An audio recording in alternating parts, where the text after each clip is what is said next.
Welcome back to part 3 of The Diamond of Life. And we're continuing our conversation with Robert F. Newkirk, Jr. Robert, I have a question that was interesting to me when you're talking about sort of our use of negative language and how it impacts our entire life. Talk to me more about that. Well, one of the positions I take in the book, and in the last segment we talked about how powerful words are, because the words that you speak manifest themselves into the future, and then they become. So your faith is affected by what you hear, and the more you speak the words, the more they're going to manifest themselves. Next thing you know, you're going to be seeing them face to face. So we have to change our language. But there's a source. I look at the source of where those words come from, as in Webster's dictionary. Now, Noah Webster, he wrote the first dictionary in 1799. He died in 1840. When he wrote the definitions, he had to make sure that the definitions were in alignment with the times. And ever since that time, nobody's ever gone back and revisited those definitions. Now, they've added on to the dictionary, but they've never really looked at the original definitions and their meaning and how they relate to today. So here we are in the information and technology era, still using words that were defined back in the slave era. And in that time, they were designed to instill the superior-inferior complex. And a lot of people are having to deal with that, still using those same words. Matter of fact, Webster's Dictionary today calls themselves the voice of authority. Well, my question is, who gave them the authority to be my voice? So I take my opportunity in the book to take some key words and go revisit those words, and then when it's necessary, redefine them. Well, like what kind of words? Tell me what words you're redefining. Well, there's a group of words that I like to address, 5 in particular. That is genius, smart, normal, stupid, moron. No, sorry. All of those words, but one, need to be stricken from the dictionary. And the one that needs to remain is a genius. Why?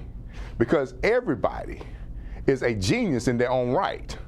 Now, the issue with society is that society only addresses one genius. And that genius is verbal linguistics. Well, Robert Kiyosaki, who wrote this book called Rich Kid, Smart Kid, he makes mention that there are actually 7 major categories of genius. And let me go through those real quickly with you. In addition to verbal linguistic, there's mathematical genius, there's spatial genius, interpersonal genius, intrapersonal genius, physical genius, and environmental genius. And the issue is that each of us has a genius that we're automatically good at. Then there's a genius that, okay, take a little work and we'll become good at. And then there are certain geniuses, well, I may have to work a little bit harder, but I can get there. The problem is that when you use the old 5 words, you classify people into those categories. So if I take a kid that's in 1st grade and I'll call him a genius, I'll take the other kid, I'll call him stupid.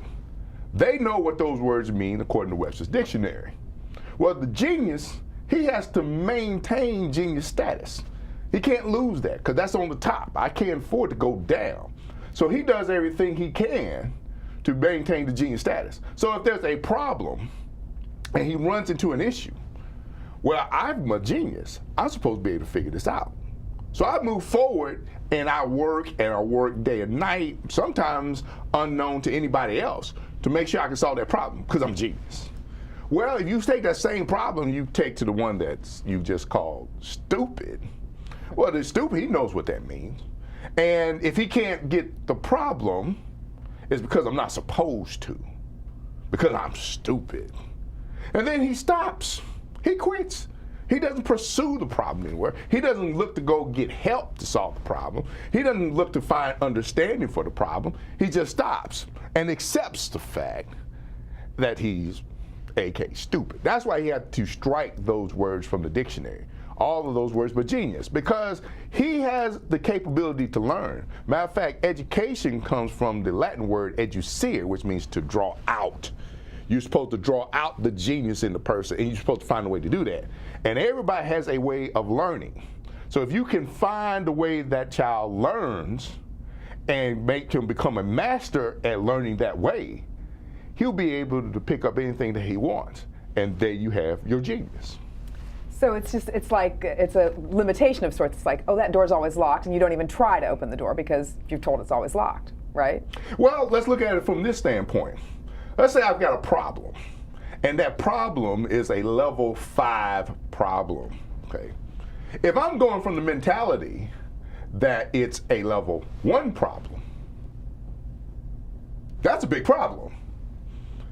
So I have to, oh my goodness, we're in trouble because we got a level 5 problem here. I don't know what to do.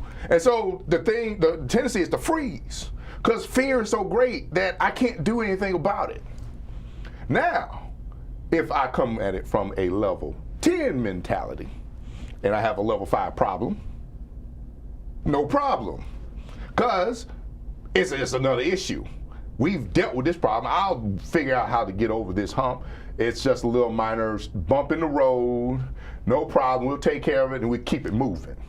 So that's how we have to keep it working there, because that makes the difference on how you look at it. And words are a reflection of how a person sees themselves into their external environment. Well, unless people have gone to the website, which is robertfnewkirk.com, talk about a little bit more, what are these level 10, level 5 problems? Tell me about that. It's not even about the level of the problem. It's just the fact that there's a problem. The levels reflect how you're looking at it. So it's your point of view.